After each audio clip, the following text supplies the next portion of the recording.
Research. I guess this is everybody. I don't know if anybody else is coming. I know we had a couple of potential new members coming. One was Brooke Neal. They're not able to make it tonight, and Lynchburg has yet to appoint one, so we'll hopefully welcome them in March. But I'd like to welcome you tonight to the January 16, 2025 Central Virginia Planning District Commission, our regular meeting. So I have a consideration of request for electronic participation. Went to Bender from Lynchburg and Bedford. Robert's here. Okay, just Winter. Okay. So do I have a motion to for electronic participation? So move. Second. I have a motion and a second. So we'll let Winter Bender in on our electronic participation. Meetings from our meeting on November 21st. Has anybody everybody had a chance to look over them? Are there any corrections or amendments? Anything that needs to be done to our minutes? Tom, did they get your name spelled right? Yeah, I read that, yeah. Okay, just checking. We want to do right by you. Okay. So if the minutes are no corrections for the minutes, then need a motion for approval of our minutes. So is there a motion for approval? Second. Okay. All in favor, say aye. Aye. I think I forgot to ask for all in favor, say aye on the other one. I don't think I heard any opposition. Okay. Fiscal year statement 2024. Robertson, Farmer, Cox and Associate. Zach Hype, so the audit team will present virtually 10 minutes or so. Got any questions? Then we'll ask questions after that. Then if everybody's satisfied with it, then we'll accept a motion to accept the financial statement. So we'll turn this over to Zach. Zach on the screen. Zach's on the screen there. Okay. Hey, how are you guys doing? Good. Really good. Can you guys hear me okay? Don't want to Yes, make sure. yeah. Okay, perfect. So just to start, I'll introduce myself. I'm Zach, and I'm from Robertson, Farmer, Cox. We've audited the financial records for the fiscal year ending June 30th, 2024. Before I get into the report, I'd just like to go over a few things included in the governance letter.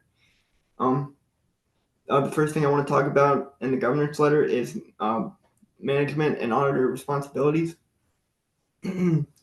Management is responsible for appropriate accounting policies, including implementation of new standards. There were no new standards to implement in FY24. Management is responsible for maintaining records sufficient to audit, maintain a system of internal controls, and for the review or preparation of the financial statements. The auditor is responsible for auditing documents, testing controls, verifying appropriate application of accounting principles, and providing an opinion on the financial statements.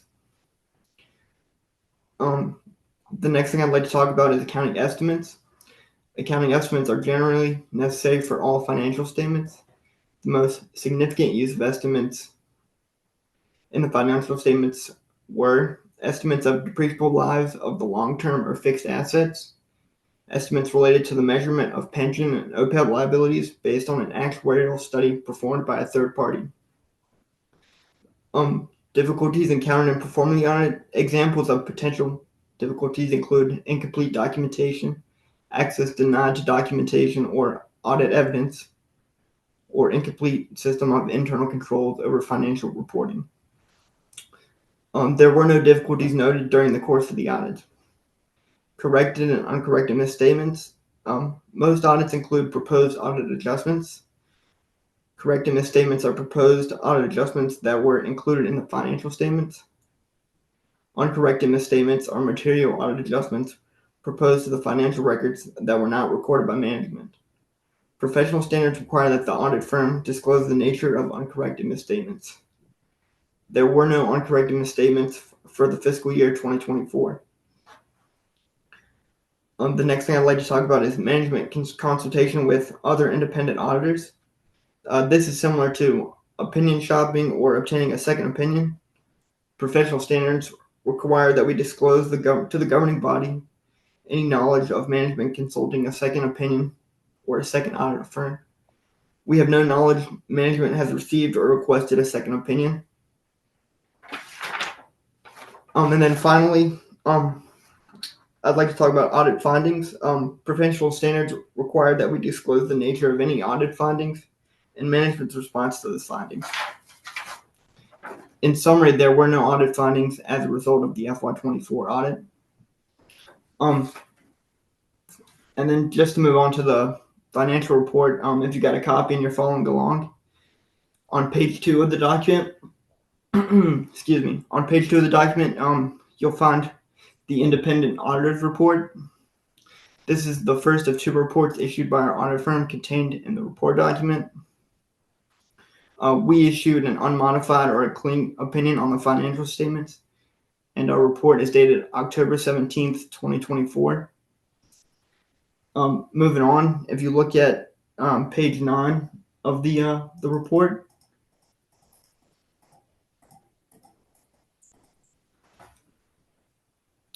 this is where you'll find our 3 core financial statements included in this document. The first financial statement is the statement of net position. This is similar to a balance sheet for a for-profit entity. The term net position is used to describe the net equity of the commission. Total net position as of June 30th, 2024 was about $10.4 million. And you can see here that net position is classified into 3 basic categories. If you move along to page 10 of this report, you'll see the statement of revenues, expenses, and changes in net position on page 10. This is similar to an income statement or a profit and loss statement for a for-profit entity. This just reports the increase or decrease in the net position. The commission reported a decrease in net position of about $40,000. And then finally, if you move to page 11, this is the statement of cash flows. I think he means the bottom of the page. If you look at the page, if you Oh, I'm scroll sorry. down on the page, you'll There's see the page number is listed at the very bottom of the it's on the page. bottom of the page, not that number there. Sorry about that. Sorry about the confusion. Yeah. Yeah, because I gave them permission. but- Yeah, there you go. So yeah, if you're looking at page 11, like I said, that's where the statement of cash flows is, and this just reports the change in the cash balance. Cash increased approximately $286,000 for the year ended June 30th, 2024. The next thing I'd like to look at is the independent auditor's report on internal controls over financial reporting, which can be found on page 50.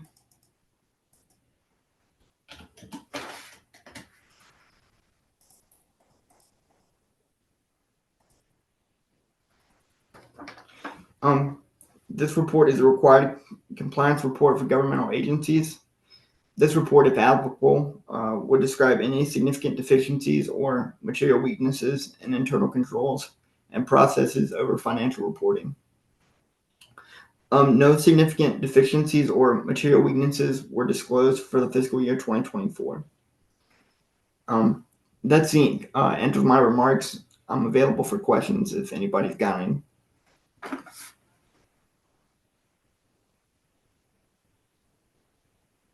Mr. Chairman, comment? Yes, sir. Zach, Frank Rogers, Campbell County, thank you for all your work on the financials. I'm not an auditor or an accountant, so I always just like to drill it down. In your estimation, would you say the PDC is in sound financial condition? Yeah, I would say that's the case. Thank you. Thank you.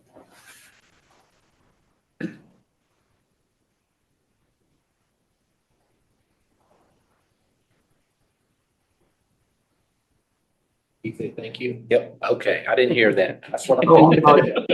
Okay, all right then, so that is your report. So with that being said, Is there any discussion, anything that you would like to talk about? Or is this report in comments, discussion? I think Mr. Rogers' question summed it up with the answer we got, and there was no material findings. That's what you're looking for. Okay. All right, then, so I need a motion to accept the financial report as presented. So moved. Second. Anybody got- Second. Okay. Any further discussion, question before we vote? All in favor, say aye. Aye. All opposed, say no. All right, so motion passed. Next thing on our agenda is a 2024 meeting schedule. Regular meetings are the third Thursday of odd months. We meet at 5 o'clock. January 16th, March 20th, May the 15th, July 17th, September 18th, November 20th, 25, January 15th, 2026. Executive Committee budget meeting is at 1 p.m. on Thursday, April 10th, 2025. And this is something I'm looking forward to. I hope you are too. Is our social is going to be at 4:30 p.m. on Thursday, February 20th, 2025. There's a scheduled tour. We'll start at the Spark Innovation Center in Alta Vista. And Gary, do you know what's the street address right there on 7th? I'm not sure, Reggie. It's like 512. Sounds about right. Well, anyway, it's right beside Town Hall. If you're not sure where that's at, on 7th Street in Alta Vista, the Spark Innovation Center. The tour, will start at 3:30, followed by a reception at Avoca Museum at 4:30. A brief tour will happen around 5. There will be a cash bar and free barbecue is available. And we hope you can come to that event. This will be the first one. I credit Alec for getting this thought up and getting it together. And then hopefully next year to be whoever takes my place be Amherst, I think, be coming up. We look forward to see what event we have in Amherst in 26. So hope you can make that. So I don't think anything else is required on this. Any questions on the schedule for this year and upcoming events? Everybody good with that? Okay. We'll turn it over to staff now, and we got some reports. So, Alec. Thank you, Mr. Chairman. I appreciate y'all's attention. Appreciate y'all coming today.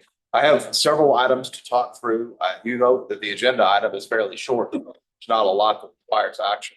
There are a lot of things happening that I do need to fill you in on. And so I appreciate the chairman's consideration, first of all, of that social. And please come to any or both functions or one of the other. The New River Valley PDC has something similar like this, and they have a workshop or a tour of a place that's significant in that locality, and then they have a reception after. And sometimes the reception has more attendance than the tour, so you can only do one because of the timing.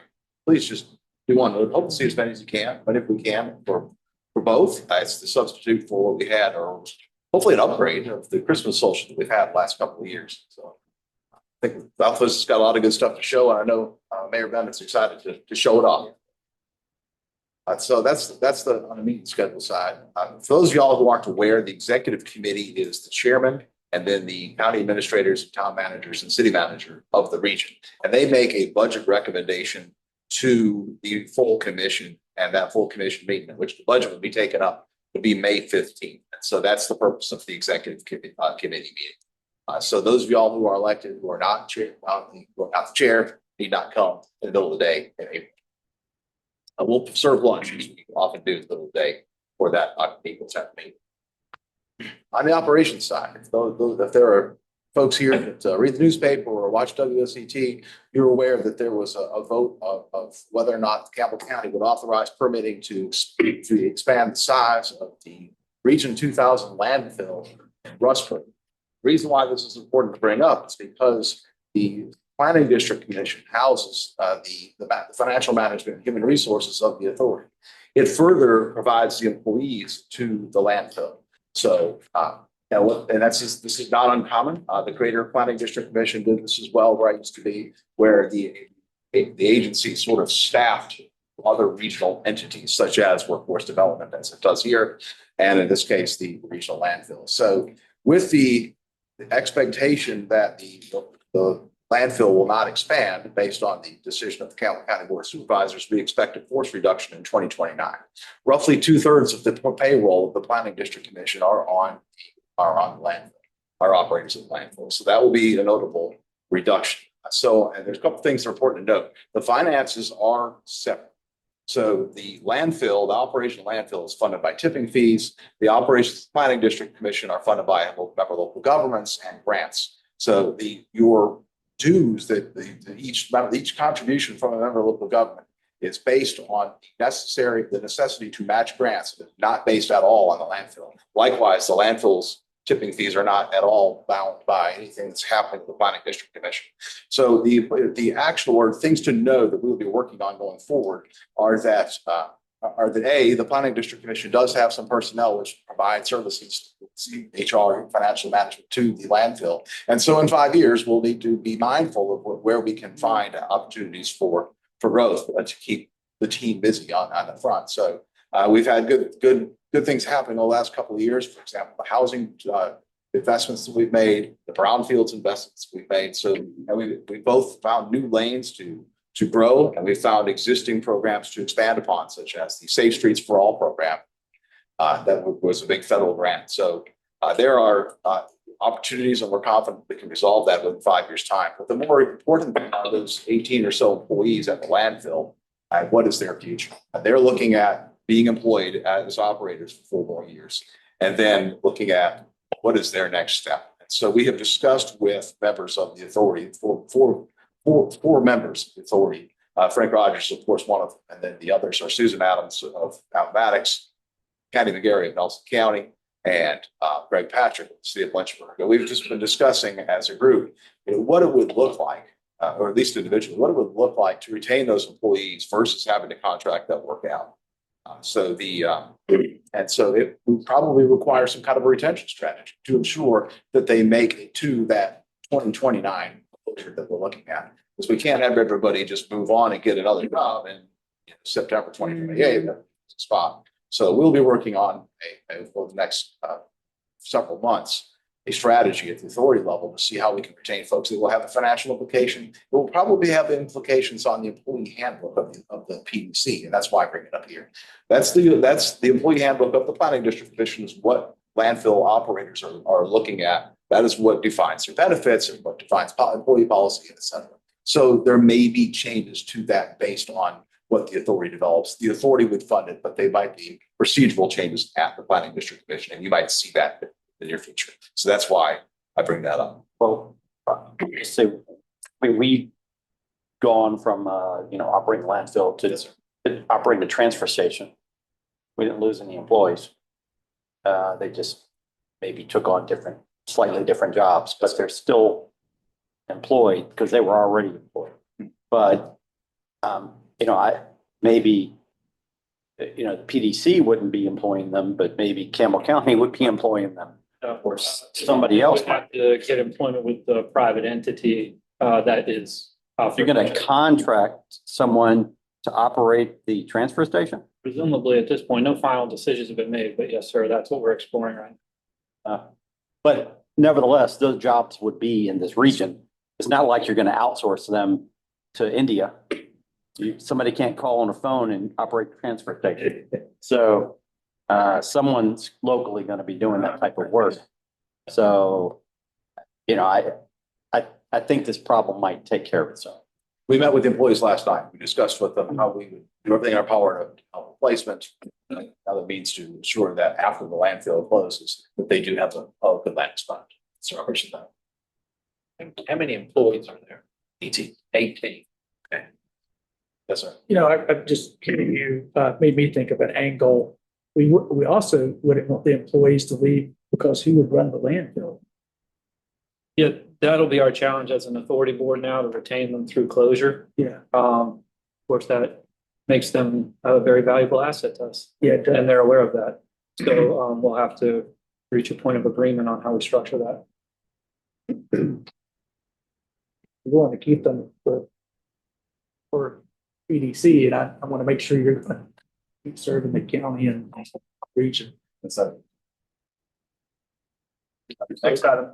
Just very quickly before we move off that was obviously a very difficult decision for our community, but I wanted to be on record thanking Greg Patrick and Alec for your presence and your presentation and the decorum that evening. So just want to commend your effort in terms of your professionalism that evening. I thank you for that. thanks, sir. Appreciate it. I second those comments. Moving on to the radio board, if you saw some of the email traffic over the last few weeks, you noticed that the radio board had at one point sought audience with the executive committee of the Big Planning District Division to discuss the particular challenge that it had with the site.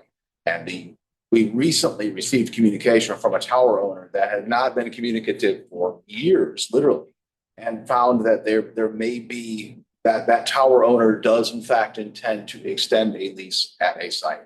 And so we can't say a lot about that. There's a lot of conversations been happening in those sessions through the sensitivity of real estate matters, but that was good news, and we do hope that that will come to pass. We'll see something in writing, and it won't be necessary to meet with the executive committee. But the reason why the radio board would meet with the executive committee are real estate related. They don't need to meet with the PDC if it's an operational equipment type of thing. So as long as it stays in that venue, they can keep it. So I'm hopeful that will stay in that path.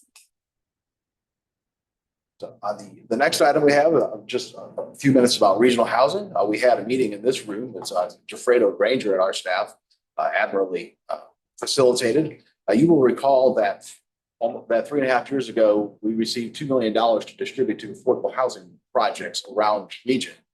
And we've invested most of that money. The next phase of that is not going to be just another $2 million for us to distribute. The money is tighter this time, and it is going to be competitive on a statewide basis. So what we did at the staff level is bring in prospective partners that might be able to work with us to secure the grant on a competitive basis.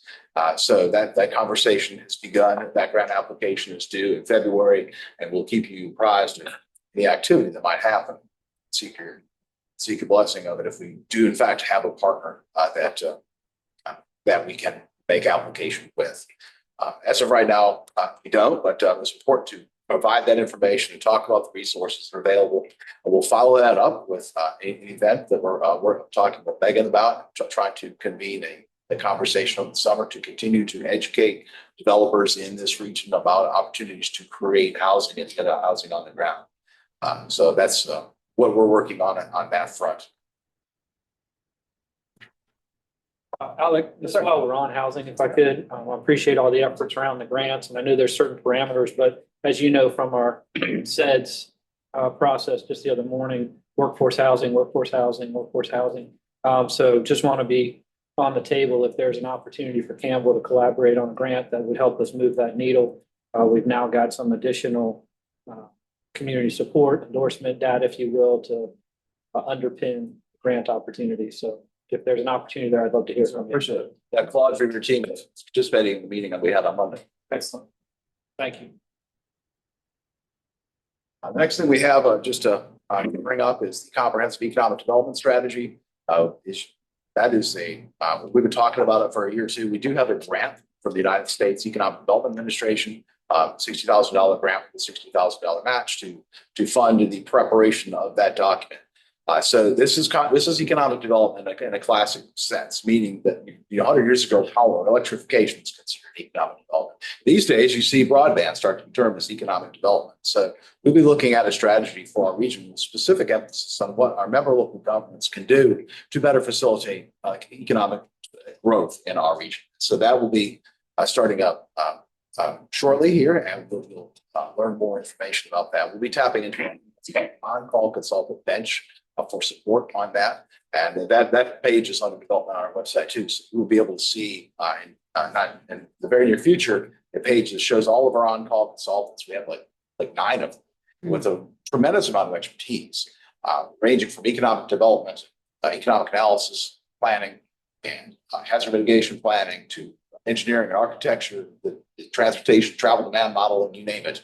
And so professional engineering services may be of value to you as a resource that you can see what types of folks are interested in working in our region, what their qualifications are. And then there's also cooperative procurement, whereby you may find that something like an economic analysis that doesn't require a steel stamp drawing may be of value to you for a region. You might could procure cooperative working through planning district commissions, consulting agreement with that entity. So we'll provide that resource to you.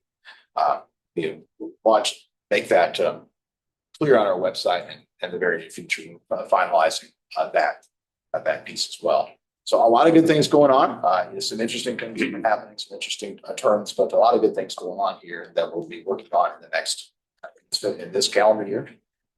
Like the chairman noted, we'll invite some new members here coming up in the March meeting. I talked to the new manager of Brookmead.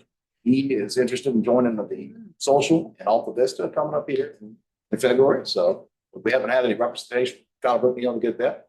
So welcome that back. Rob, this might be your last meeting or close to it as the interim town manager of the town of Appomattox. He'll start the 27th and try shadowing for a month or two. Great. Do straight. Welcome come social. That sounds great. We appreciate that. I just think we have vacancies from Bedford Town Council, Lynchburg City Council, and Brookfield Town Council that will hopefully go essentially to representative here coming up. So that's why the table's a little emptier than it was the last couple months, is because we do have a couple vacancies, but we certainly appreciate everybody coming out over the September, November meetings. We're very full. Now I think about it, I skipped ahead of Sandy the whole time. I just got to roll. That's right. I'm sorry, Sandy. I've got kind of reports in about the requested last meeting. Then wanted to point out, I guess, we put out, said about the house. We have $250,000 to date to local organizations for housing. So contractors to help those communities. I don't really have anything else to point out unless someone has some questions about financial. One thing I would bring up is that at the last meeting, Mr. Longton asked if we could find a balance sheet. So that is now included in there. And what y'all will see is that like $15 million on our balance sheet, and that might be surprising to y'all. Obviously, that is radio board active. So we own equipment and a couple towers, and so that's bolsters the financial profile of financial. So that, Mr. Longton asked, like, for example, what is no business boundary planning? So that is, a challenging site in Bedford County that needs road upgrades. So the radio board has been storing up some money to see what it could do to address those types of needs. So a lot more than you're used to looking at because you're not thinking about radio stuff, but that's the bulk of what that is on that balance sheet. It's radio board assets. So happy to answer any questions or concerns you might have.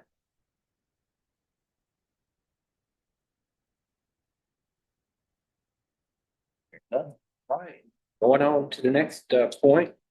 We'll turn it over to Megan and let's hear some things that's going on within our region. Well, my pleasure. Alec asked me just to give a brief update on what the Alliance has been up to. So I thought I'd just give you all some numbers from last year, some things that we've been doing. And there's a PowerPoint for you. A lot of this, most of you are familiar with. You sit on the board of directors of the Alliance. Everything we do is driven by, on the economic development side of the house, it's driven by the regional economic development strategy. Next slide. These are the 4 goals for the economic development strategy. The strategy was completed in 2023. So these should be familiar to all of you. Retain and grow our existing businesses here, our workforce, grow sites and buildings, and work on sense of place. Next slide. Regional economic depth updates. We've completed the Central Virginia Rail Study, and we have partnered with the Energy Communities Alliance. It's no secret to all of us that energy is our economic engine along with higher education. So we're doing more and more with our energy communities across the country. Business retention, economic development is about business retention and business recruitment. So business retention is going out with our 3-legged stool, and the local economic developer, the regional economic developer, and someone from VEDP to meet with our existing manufacturers. We do those meetings to take their temperature. How's business? How are you doing? How is your supply chain? Are there any hurdles you're experiencing? It's the hurdles that can cause us to lose a business. It's the hurdles that can cause disgruntled manufacturers. And so the three of us that go in, when there are what we call them red flags, then we work to address those red flags for the companies. And we also are there to remind the companies of the assets that are available and the resources that are available into the region to support them. Like all of us, if something's out of sight, it's out of mind. And so the reminder that there is a team that wants them in this community, wants them to be successful and grow, and that can make the connections for them to do so is there for them. So the BRE program is really good, and I think we have one of the best BRE visitation programs in the state. Next slide, please. And I'll go quickly. You can stop me at any time. These next two slides, I think you'll probably find the most valuable. This is a list of projects for 2024. So these are projects that we were shortlisted for in the region. And I'm going to say medium listed and shortlisted. When companies are trying to find a location, they have, sometimes hundreds of sites, and they go through a process of elimination. These are projects that we made it. Let's say we made it on the invitation list. We might have made it to the buffet line, but we didn't get married. So 4 of these projects are still active. You'll see Project Moonstone down there is. We were finally pleased to be able to help facilitate the purchase of the Teva pharmaceutical facility to get that working, to getting that to being back to a productive facility. That was a 450,000 square foot building and a capital investment of $63 million. But this gives you an idea. Your economic developers get this information. They have it. They see it. They help. We complete the RFPs for these projects, and as they advance, then the economic developers are engaged. You'll see up there the first one, Project P, was manufacturing. They were looking for 430,000 square feet. That project is closed, and that is closed outside of our region. In fact, it did not even choose our state. But that gives you an idea of what we're getting the calls for, the companies that are finding or the sizes of the companies that are interested in this region. For the most part, they're all manufacturing. And as of late, they are energy manufacturing sector. Any questions about what you're seeing there? You'll see, of course, everything from building size to acres, capital investment to jobs. How do these companies know we're here? They know we're here by a variety of ways, predominantly by the work that we do across the country and the globe, engaging corporate site consultants. These companies use corporate site consultants to do their searches. So they find us through the marketing and relationships created by the Alliance. They find us through our relationship with VDP, a variety of ways. But ultimately it's about the relationships with AEP or Dominion, our relationships with rail, our relationships with the nuclear industry. They a variety of places. Next slide. Some of you may recall, I think I took over around 2014, 2015, where we didn't have any data. We now have this sort of data going back to that point, let's say 2015. But this just gives you a snapshot over the years, what we've been seeing. A site is just what it is. Those are companies who've reached out to us who are looking for a pad-ready site. A building is inclusive of a site, just so you know. So you can see this graph just goes to 2018 because I didn't want to overwhelm it. But since 2018, you'll see 2018 people were really pushing us for sites, pad-ready sites. But you see those numbers have shifted from the number of requests we're getting for pad-ready sites to the number of requests now we're getting for existing buildings. And this just gives you an idea. In 2024, we had 13 active projects. Those projects represent 3,600 jobs with a I can't read, it's like from an eye chart. I think that's $4.8 billion in capital investment. This just sort of gives you by the numbers of what we've been seeing in the region. Any questions on that? These aren't done. These are just solicitors. No, that's right. That's right. We, Tom, in our region, we are successful in expansions. We are really good at retaining the companies that call us home, for a variety of reasons, but we're missing projects because we lack product. When we talk about economic development, if there's no product, there's no project. In our region, we have product, but the product is at various stages of preparedness. And in business and industry, especially in expanding industry, they want to be up and running as quickly as possible. Their speed to market has really compressed over the years, and even over the years since 2018. And so what you're seeing here are companies that projects that we've competed for, and companies that we have lost. Other questions on that side? Does it make sense to you all? Certainly, you can always ask me to get you the data in a different format, but the message that we try and convey is companies want to be here.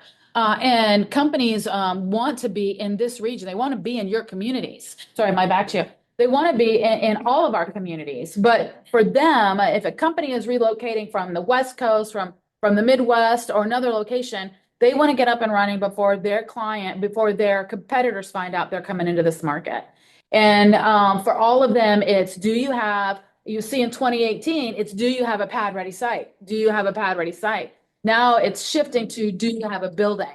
And it's all about market driven demands. We had a company that was really interested in the Teva pharmaceutical company. They were in the Teva building. They were a Texas manufacturer, and they really wanted to be here. We did a corporate visit. They came to town. We showed them the region. We did a traditional site tour, saw the building. They met with the key officials and business and industry leaders in their sector. And the phone call was, after they left, we love it. We can see ourselves in your community. We can see ourselves at Smith Mountain Lake. We can see ourselves in the schools. We loved it. Do you have another 450,000 square foot building we could look at? They didn't like the building. It didn't meet their need. And that's where we lose. That's where we lose. So companies, we make the medium to short list, but if they can't be up and running quickly, they're going on to our competitive communities. Next slide. One of the things that we accomplished last year was rebranding for the regional economic development. So no longer when I go out into the world to market this region, it's not the logo of the alliance, which is the wheel you're accustomed to seeing. This is our messaging for this region. Lynchburg region, Virginia, we are the edge of the Blue Ridge. And all of our marketing talks about the edge of the Blue Ridge, the innovation edge, the business edge, the adventure edge. I added on there, we're the disc capital of the Blue Ridge. So you'll hear us starting to market this region for industry development as, the edge of your innovation edge, your higher education edge, and so on and so forth. That's the new logo. It's reflective of our communities, our location in the country, and still communicates to somebody the most geographically recognized community. Next. Talent and workforce is the other side of what we've spent a lot of time working on. With the last regional economic development strategy, workforce is on the tip of everybody's tongue. Everybody's talking about it. So as a result of the regional economic development strategy, we hired Talent Tori, a director of talent and workforce, and she led the talent workforce development strategy. Next slide, please. The talent, we, along with ALEC, the PDC, and Workforce, put together this region's first comprehensive regional workforce roadmap. It brought all the resources and workforce together to sort of kumbaya ourselves on.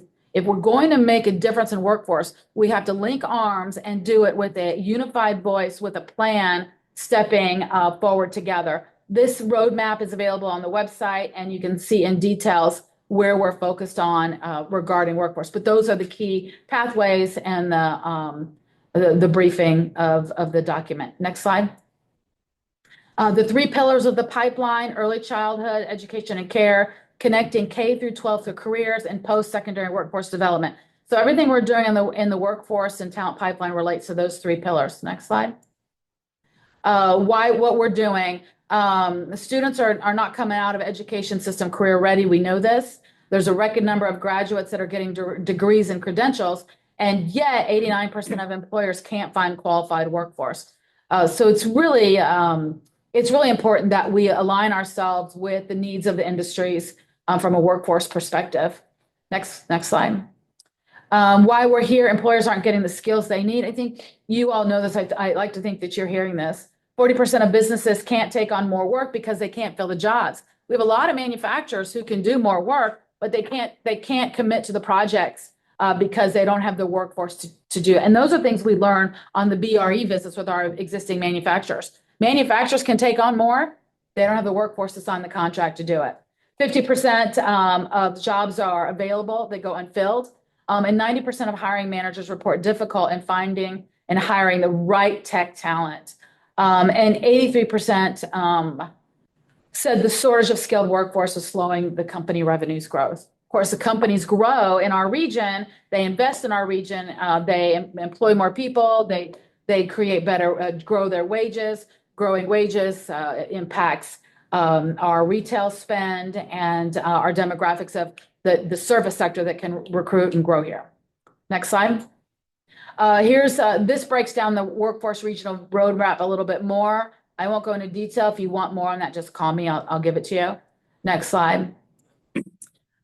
This slide is indicative of what we've accomplished on working on the workforce side of the house.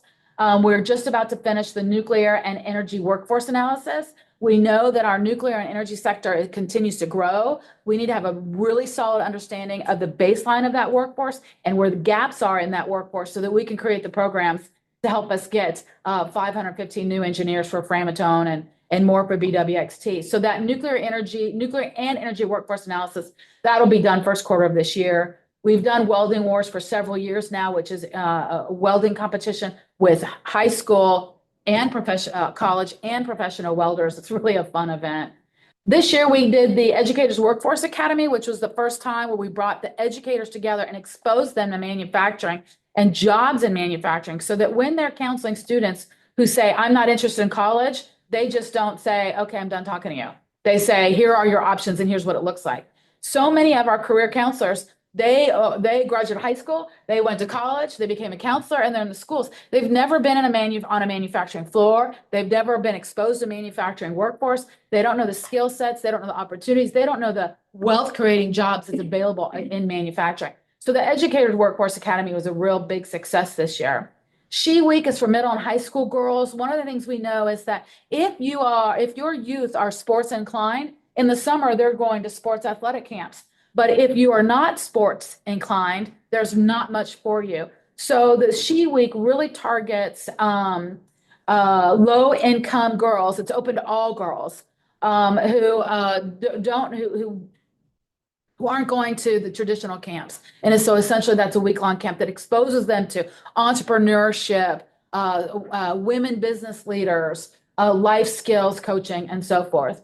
Leading Off Campus and LYH Intern Connect are both geared towards our college students. Today, we have 25,000 college students that call this region home. We want more and more of those students to be sticky. We want them to stick in your communities. We want them to stick in the region. And so Leading Off Campus and Intern Connect helps do that. Leadership is Lynchburg. Flagship is professional development, the Level Up Summit for young professionals. And you can see we're working with the United Way on early childhood. We know that that's a gap, and that's a gap that's affecting workforce significantly. We are launching, we've just completed the relocation guide, which will have a online companion piece, and then we'll be having a talent attraction website. Next slide. This is other initiatives that you'll see us working on in 2025. We are on March 26th through 28th will be the inner city visit. This will be essentially, it's the second inner city visit we've done. The first one, if we can call it that, we did in 2015 when there was a discussion to merge Region 2000 with the regional chamber. We took a group of civic leaders to Lexington, Kentucky to learn from them. And the inner city trip to Greenville, South Carolina is a similar thing, only though we're not merging anybody. Communities go and take their leadership to other communities to learn from their successes, learn from their failures, get new ideas, and breathe life into perhaps what we're doing in our community. And so that will be open to all of our stakeholders. You'll get invitations to participate in that. But the date is set March 26th through 28th. And I hope you all will consider joining us. While we're in Greenville, the agenda includes engaging with Greenville economic development, their business development, downtown development. Greenville, is also on a river, which they dug up and it's the heart of their community, much like the river is in downtown Lynchburg and the river throughout all of our region.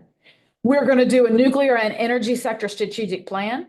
Well, we have to update the 2016 target industry analysis. We're continuing to work on a spec building program. The localities, you are doing a really good job of getting pads site ready, and you've taken that risk. And we think there's a way to bring some private sector partners together, perhaps to create a spec building program that partners with the localities, so that the risk of that can be balanced out or shared.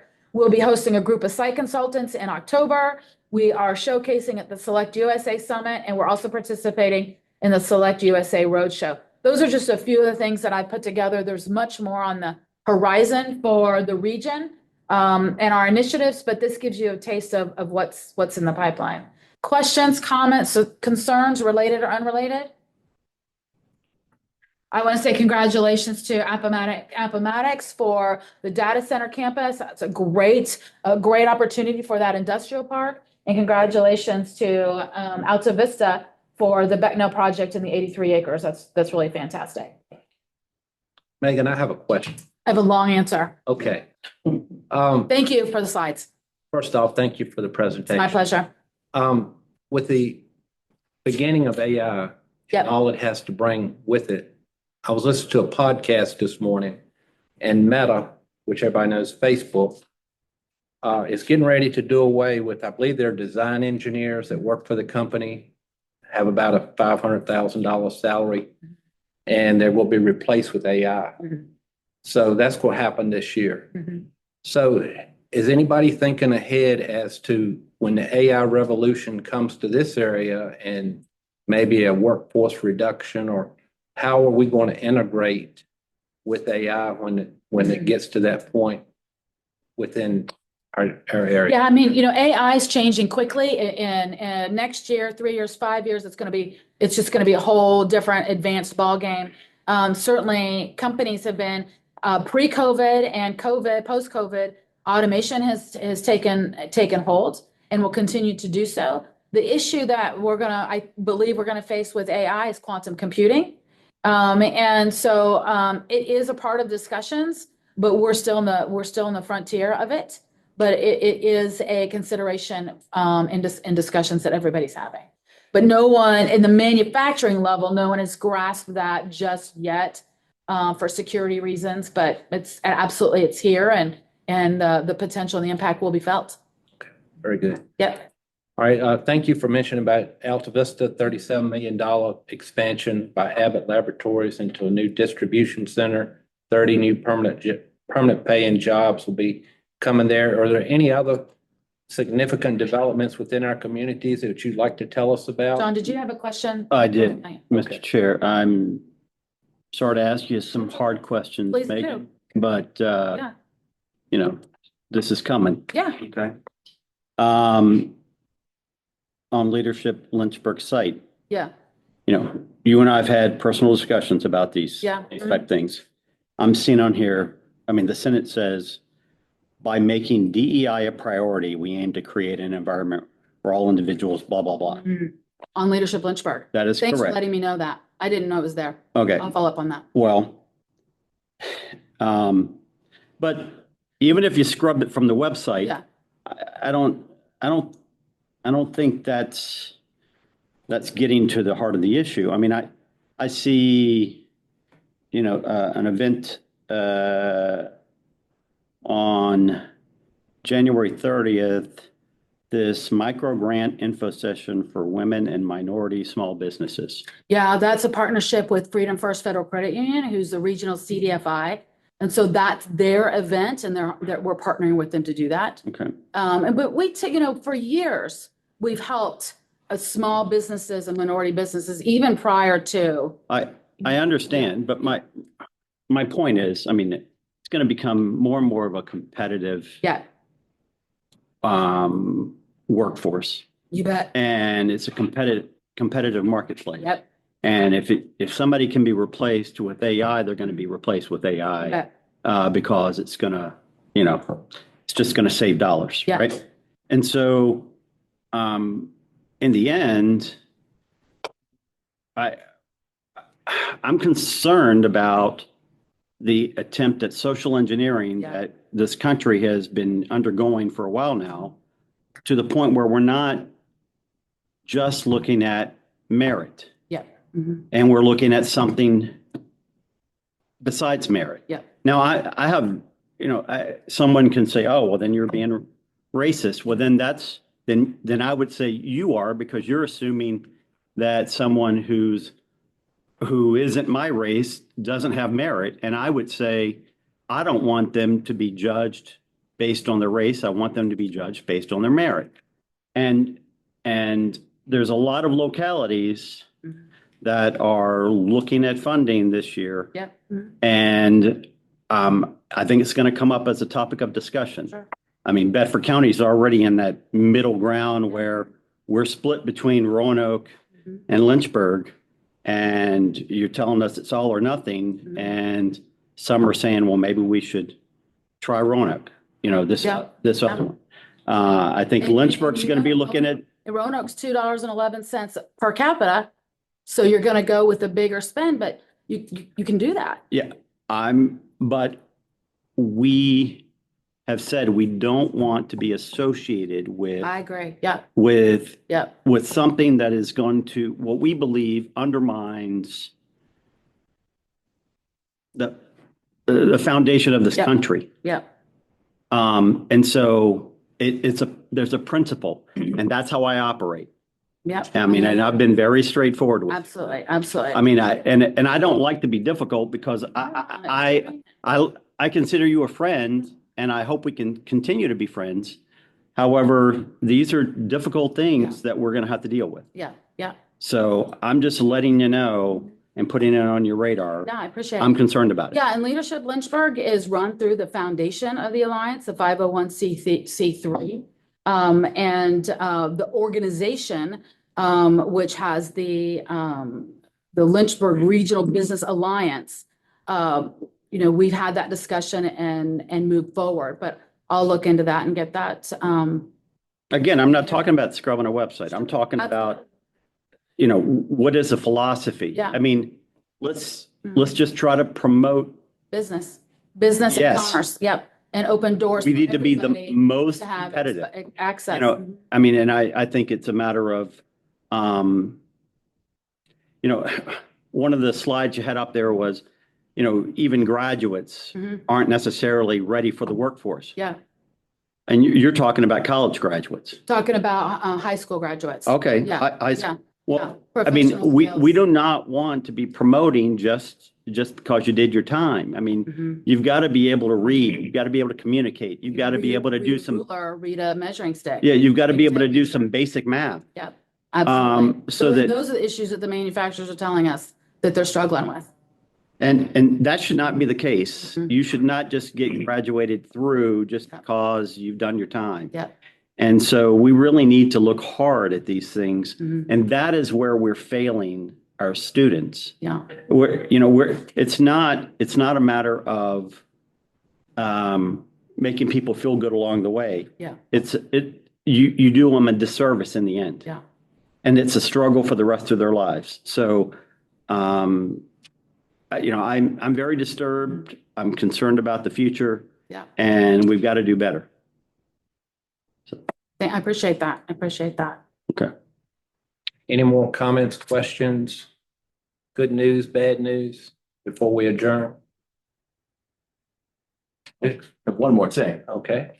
So wanted to pass out the next event. So we've got, put it on cardstock because I thought it was going to be postcard size. It turns out it's full page, so forget that. But the Central Virginia Transportation Safety Summit is coming up here. It is going to be at the Alliance on January 31st.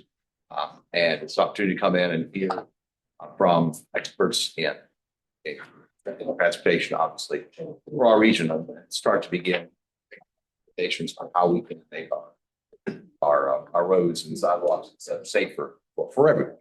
And so I hope that if you could find time in your schedules to swing by, the media, or, publication, communication push is coming here in the next few days. We've already asked for member local governments to share it on their Facebook pages, and we'll share it on our Facebook page for us.